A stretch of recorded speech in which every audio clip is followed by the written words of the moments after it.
Rechazaron mi idea de aplicación y me degradaron a recepcionista.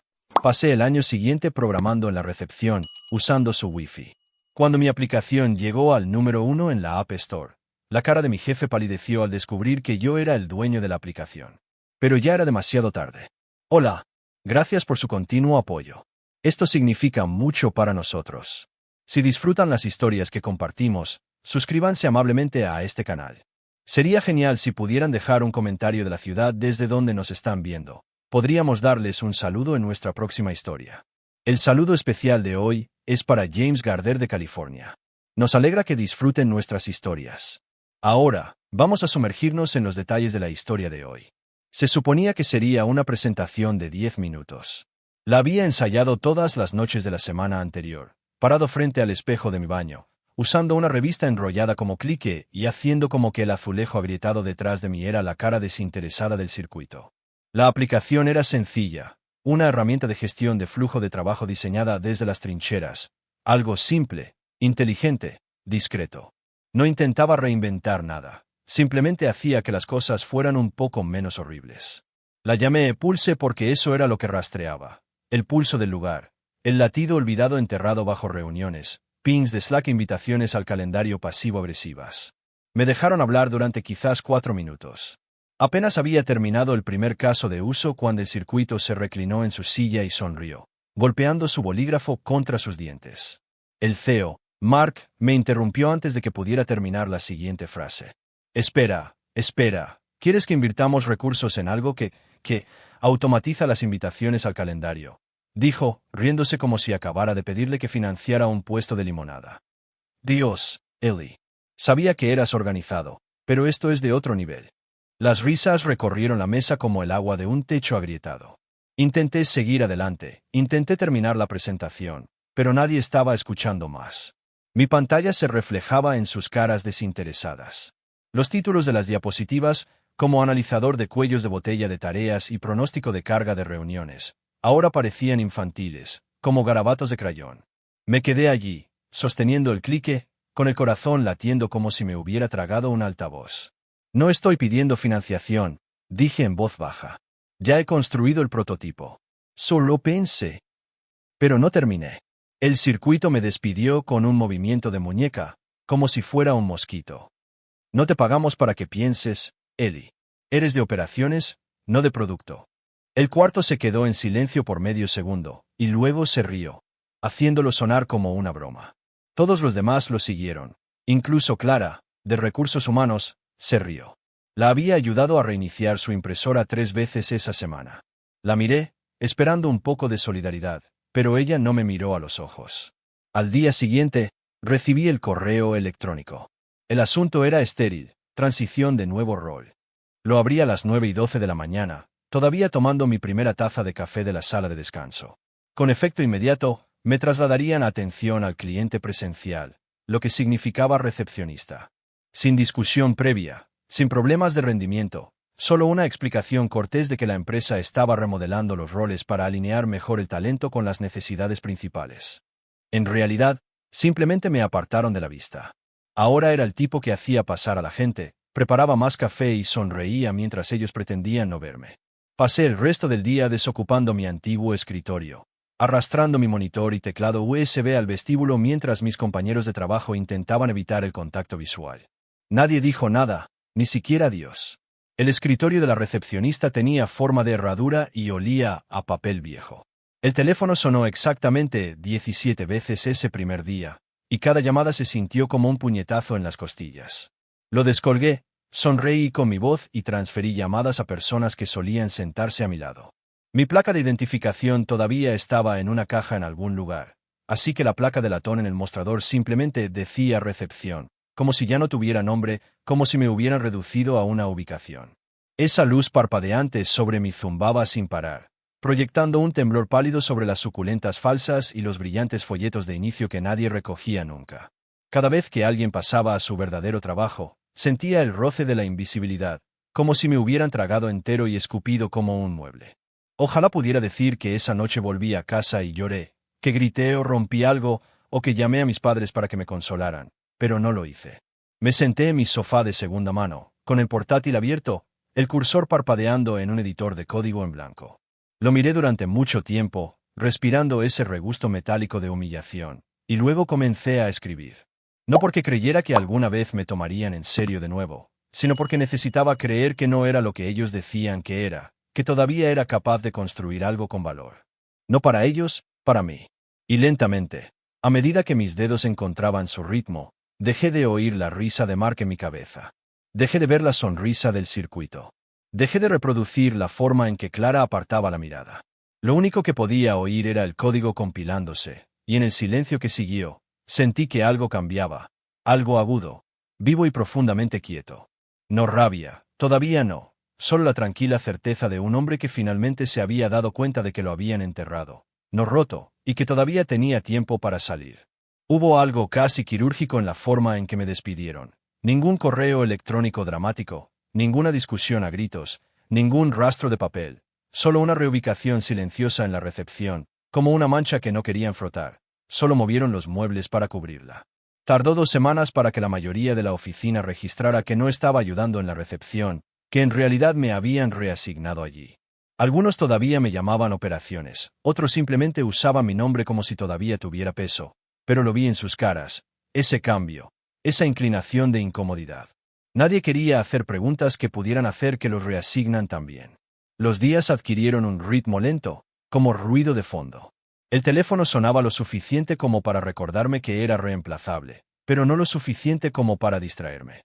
Las mañanas comenzaban abriendo las puertas, encendiendo los fluorescentes y enderezando la pila de folletos de inicio sin tocar que nadie leía, pero que se reemplazaban semanalmente. Mi trabajo, dijeron, era mantener la cara de la empresa, lo que significaba sonreír cuando no se disculpaban, cuando olvidaban y fingir que las sonrisas que pasaban entre los gerentes no eran sobre mí. No se trataba solo de humillación, se trataba de obediencia silenciosa. No me querían enojado, me querían pequeño. Pero el silencio funcionó a mi favor. Tenía tiempo, demasiado. Tiempo entre llamadas, tiempo durante las pausas para almorzar, tiempo en esos largos silencios posteriores a las reuniones cuando todos los demás desaparecían detrás de cristales tintados y yo me sentaba bajo el foco de una luz de cúpula parpadeante, rodeado de laminado astillado y el olor a sopa recalentada.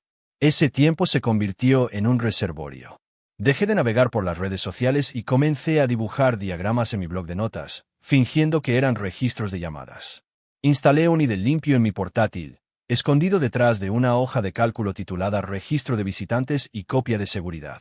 No era rebelión, era supervivencia. Traje mi propio teclado, después de una semana, el que tenía las teclas suaves y las letras desgastadas. La familiaridad del plástico debajo de mis dedos se sentía como una armadura. Cada toque, cada ciclo de código, cada corrección de backend era un paso hacia la recuperación de algo que creían haber robado. Dejé de pensar en la aplicación como Pulse, ese nombre pertenecía a la versión que pedía permiso. Esta era diferente. La llamé Streamline porque eso era lo que iba a hacer, cortar la burocracia, las reuniones, los egos y ofrecer eficiencia limpia y fría para personas como yo, para personas que sabían lo que se sentía ser invisible a plena vista. Programé en fragmentos, 10 minutos mientras esperaba al repartidor de UPS, 15 durante una reunión cancelada. A veces simulaba solucionar problemas con la impresora solo para obtener acceso a los registros de Wi-Fi de la empresa. Me dieron datos valiosos, cada queja que escuché a través de la delgada pared de yeso, cada gemido sobre retrasos en la incorporación, sobrecarga del calendario, tickets mal archivados, lo registré, lo categoricé, lo convertí en una característica. Estaba construyendo la solución que no sabían que necesitaban con los problemas que no sabían que yo escuchaba. Mis auriculares se convirtieron en un grifo, su indiferencia, mi investigación, su arrogancia, mi combustible. Por la noche, caminaba a casa por calles bañadas en el brillo anaranjado de farolas rotas. Mi apartamento era una caja de zapatos apilada encima de otra caja de zapatos, pero tenía lo que necesitaba: silencio, café y un escritorio que me construí por despecho y MDF. Trabajaba hasta que mis ojos ardían, escribía funciones hasta que mis manos se calambraban, probaba módulos hasta que el sol comenzaba a filtrarse por las persianas. Algunas noches me quedaba dormido con el código todavía ejecutándose, despertando con mensajes de error como pequeños gritos digitales. Los recibí. Eran más honestos que la gente que veía todo el día.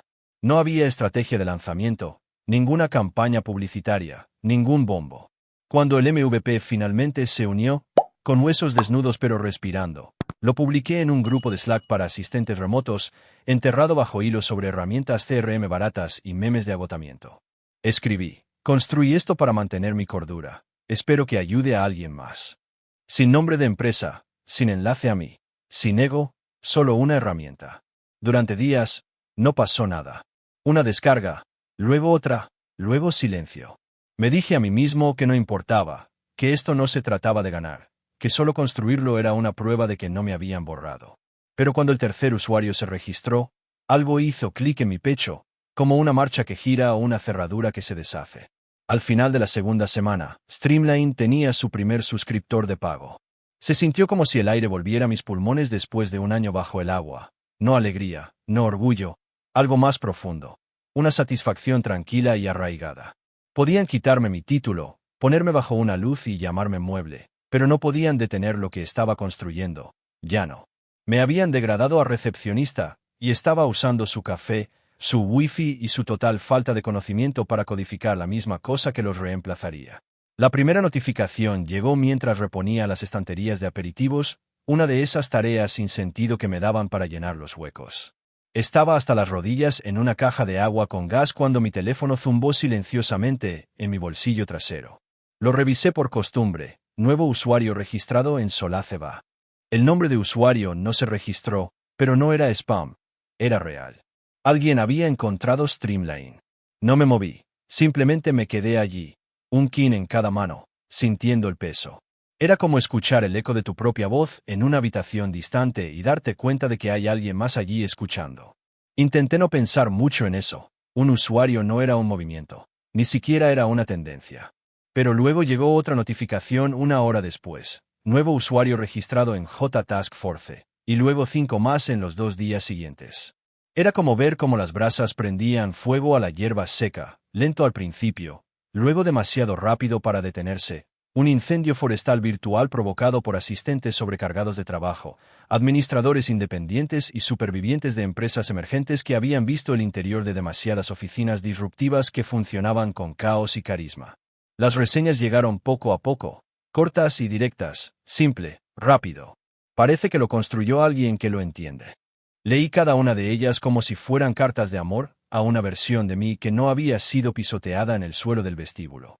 Y aún así, nadie en mi empresa se dio cuenta. Seguía siendo invisible, seguía siendo el tipo que recibía los paquetes, hacía entrar a los clientes, sonreía como un salvapantallas. Pero debajo del escritorio, en esos momentos tranquilos entre llamadas, estaba rastreando la curva de crecimiento, viendo cómo su uso se duplicaba, luego se triplicaba, viendo cómo su base en Instagram comenzaba a compartir capturas de pantalla, diciendo cosas como: mi trabajo es realmente tolerable ahora. No comenté, no me gustó, no dejé huellas, pero miré. Dios, miré. El momento en que todo cambió llegó un jueves, justo antes del almuerzo. Estaba transfiriendo una llamada para alguien de ventas cuando escuché gritos en el pasillo, no fuertes, pero urgentes. Una puerta se abrió demasiado rápido, alguien dejó caer una carpeta, luego silencio. Toqué el silencio en los auriculares y me recosté, fingiendo estirarme. A través del cristal esmerilado, apenas podía distinguir el contorno de Mark, nuestro CEO, que caminaba dentro de la sala de conferencias, haciendo gestos bruscamente hacia una pantalla que no podía ver. Reconocí la postura, la espiral apenas contenida de alguien que pierde el control. Lo sabía porque solía tener esa postura cuando todavía creía que me verían si me ponía más derecho. Al final del día, 3 de nuestros clientes de larga data habían cancelado. Uno de ellos citó la racionalización interna con nuevo software. Otro dijo: hemos cambiado a una plataforma que se alinea mejor con nuestro personal de apoyo. No necesitaba adivinar. Ya sabía que estaban hablando de mí, de mi software, de mi sistema, construido a la sombra de su indiferencia y ahora arañando sus ganancias como un fantasma que no podían ver venir. Esa noche volví a casa y abrí el panel de control. 1.248 usuarios activos, 421 cuentas de pago. Me senté en la oscuridad y miré los números. No se sentía como una victoria, todavía no. Se sentía como impulso, como el giro lento y profundo de una rueda que finalmente había comenzado a moverse después de meses de silencio agobiante. Serví una bebida y ni siquiera la probé. Simplemente la dejé reposar en mi lengua mientras el peso de todo se asentaba en mis huesos. Y aún así, no dije nada. Cada mañana, Seguía apareciendo. Atendía llamadas. Sonreía. Asentía. Usaba mi polo de la empresa y repartía insignias de visitantes a personas que pronto quedarían obsoletas. Pasé junto a Mark en el pasillo, esperé el ascensor para el circuito, saludé a Clara de Recursos Humanos. No tenía ni idea de que la recepcionista los estaba devorando vivos, un cliente a la vez, que cada reunión de estrategia desesperada que reservaban estaba alimentada por la misma herramienta que construí con su dinero, su wifi, su café. La ironía no se me escapó. Me degradaron al vestíbulo porque tenía una idea que no querían escuchar. Ahora estaban perdiendo clientes por una idea que no podían ignorar. Pero no me regodé. Eso lo habría arruinado. No, era mejor así, silencioso, tácito. Quería que lo sintieran antes de que lo entendieran. Quería que sintieran que algo andaba mal, que el poder se estaba deslizando, pero que no supieran a dónde iba, todavía no. Comencé a notar el cambio en la forma en que caminaban. Hombros más tensos, miradas más rápidas. El edificio mismo se sentía más pesado, más lento, como si se estuviera hundiendo bajo el peso de la incertidumbre. La tensión se convirtió en su propia especie de música, una con la que podía bailar en silencio. Algunos de los ingenieros comenzaron a susurrar sobre despidos. Recursos Humanos comenzó a hacer auditorías internas. Las paredes de vidrio de la sala de conferencias se mantuvieron empañadas por la condensación de demasiadas respiraciones nerviosas que caminaban dentro. Lo observé todo desde detrás del mostrador de recepción, de la misma manera que uno podría ver cómo se acerca una tormenta desde el borde de un acantilado, alejado de forma segura, pero lo suficientemente cerca como para sentir el trueno en las costillas. No tenía ni idea de que ya me había ido. No físicamente, no. Todavía estaba allí, respondiendo teléfonos, reservando servicios de automóviles, reenviando correo, pero espiritualmente ya me había ido. Había construido algo que no solo funcionaba, resonaba, sanaba. Era justicia digitalizada, y todavía no había terminado, ni siquiera cerca. Me llamaron un viernes por la tarde, no oficialmente, no a través de una invitación a calendario o un pin de Slack, solo una nota adhesiva que dejaron en mi escritorio cuando regresé del almuerzo. Pasa por la sala de conferencias 3 después de tu turno, Mark. Sin explicación, sin carita sonriente, solo su nombre subrayado 2 veces, como una firma o una advertencia. La letra era apretada, estresada. Despegué la nota y la guardé en mi bolsillo, con cuidado de no reaccionar. En el momento en que mostrara miedo, lo olfatearían. Estas personas no eran inteligentes, pero estaban entrenadas. Podían sentir la vulnerabilidad de la misma manera que los tiburones huelen la sangre. El edificio estaba más silencioso de lo habitual a las 5. La mitad de la oficina había comenzado a trabajar de forma remota desde que comenzaron las pérdidas de clientes, y los que quedaban mantenían la cabeza gacha, susurraban entre reuniones y observaban sus notificaciones de Slack como granadas. Me quedé hasta tarde ese día, como siempre, respondiendo teléfonos, archivando facturas de proveedores, fingiendo que no me daba cuenta de cómo había cambiado la energía, como si todo el lugar se estuviera inclinando ligeramente, lentamente, hacia el colapso. Tomé un último sorbo de café y me alisé la camisa antes de dirigirme al pasillo. Mi pulso era constante, mis manos secas. Que sospechen, que suden. La sala de conferencias 3 era toda de vidrio y silencio. Mark ya estaba sentado, con las mangas remangadas, golpeando un bolígrafo contra un bloc de notas. El circuito, Aaron, se recostó en la esquina, con los brazos cruzados y la boca apretada. Clara, de Recursos Humanos, se sentó junto a Mark con un portátil abierto pero sin tocar. Nadie dijo nada cuando entré. Solo me indicaron que me sentara, como si fuera rutina, como si todos no supiéramos de qué se trataba. Queríamos preguntarte algo, dijo Mark, con la voz tranquila pero frágil, el tipo de voz que la gente usa justo antes de pedir algo que no saben cómo manejar. ¿Has oído hablar de una aplicación llamada Streamline? Sí, dejé que la pregunta colgara, incliné la cabeza un poco, como si estuviera pensando en ello. Streamline, repetí, como si no estuviera íntimamente familiarizado con cada línea de código. Creo que vi algo sobre eso en línea, cosas de flujo de trabajo, ¿verdad? Aaron se inclinó hacia adelante. Algunos de nuestros clientes la están usando ahora, y está afectando significativamente a nuestros servicios principales. Perdí, asentí lentamente. Eso es lamentable. Me observaron con atención. Los dedos de Clara se cernían sobre el teclado como si estuviera lista para tomar una confesión. Mark forzó una sonrisa. Eres bueno con la tecnología, organizado, orientado a los detalles, así que pensamos que quizás supieras algo, quizás alguien que conoces esté detrás. Mantuve mi rostro neutral, ni en blanco, ni presumido, solo ligeramente confundido. Me encogí de hombros suavemente. Solo contesto teléfonos. Aaron exhaló por la nariz como si ya estuviera cansado del baile. Vamos, Ellie, no te estamos acusando de nada. Solo, queremos entender cómo sucedió esto. Eso es todo. Pero estaba mintiendo. Me estaba acusando, no abiertamente, pero en cada pausa, en cada mirada entrecerrada, en la forma en que la rodilla de Mark rebotaba bajo la mesa como un metrónomo de ansiedad. No intentaban entender. Intentaban confirmar lo que ya habían comenzado a sospechar. Que el recepcionista, el tipo que habían disminuido públicamente, se había convertido silenciosamente en el arquitecto de su colapso. No les di la satisfacción.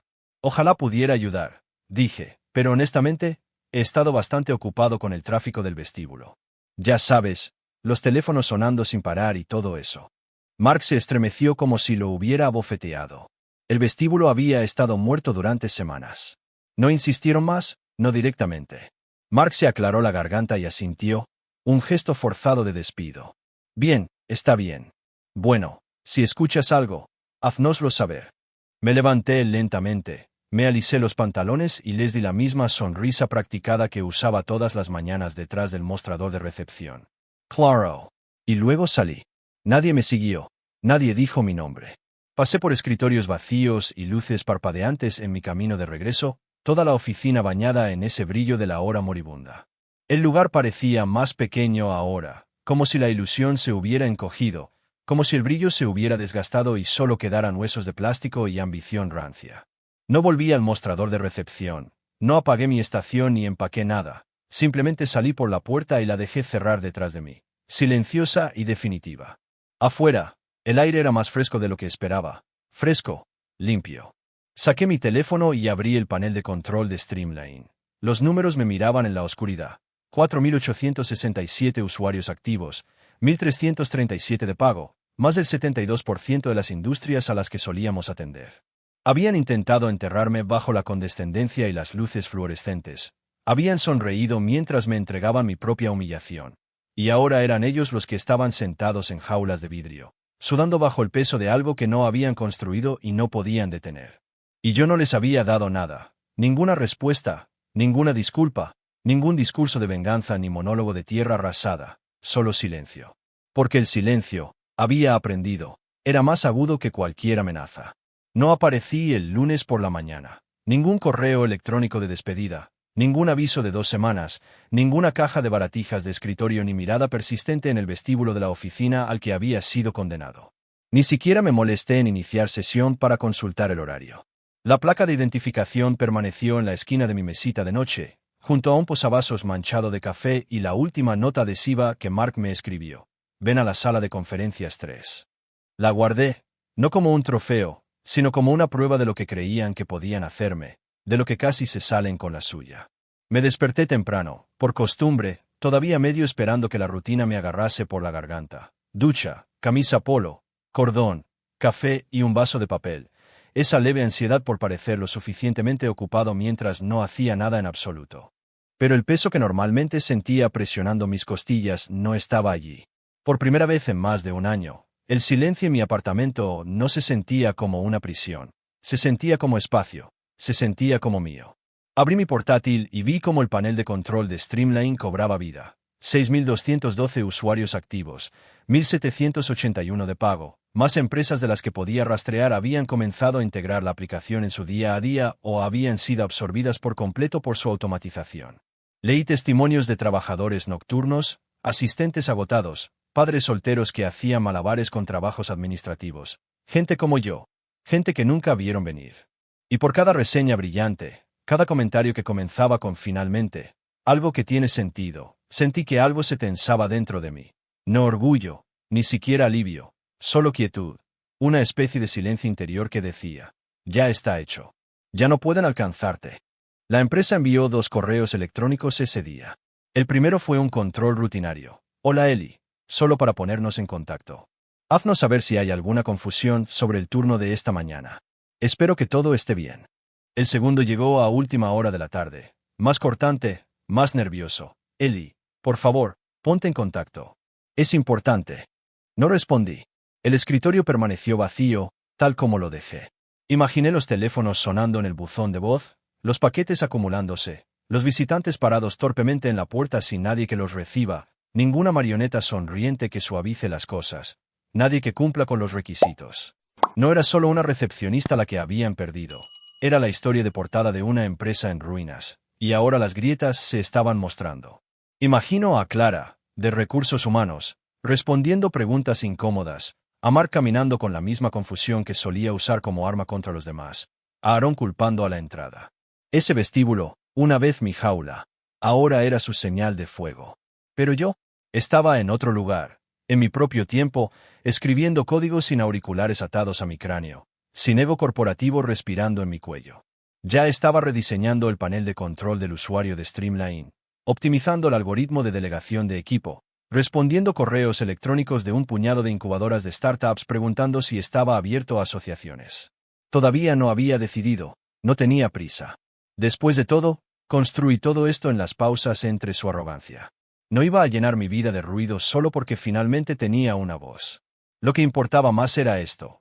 Había hecho algo útil, y lo había hecho sin permiso, sin capital, sin ninguno de sus apretones de manos huecos o tutorías falsas.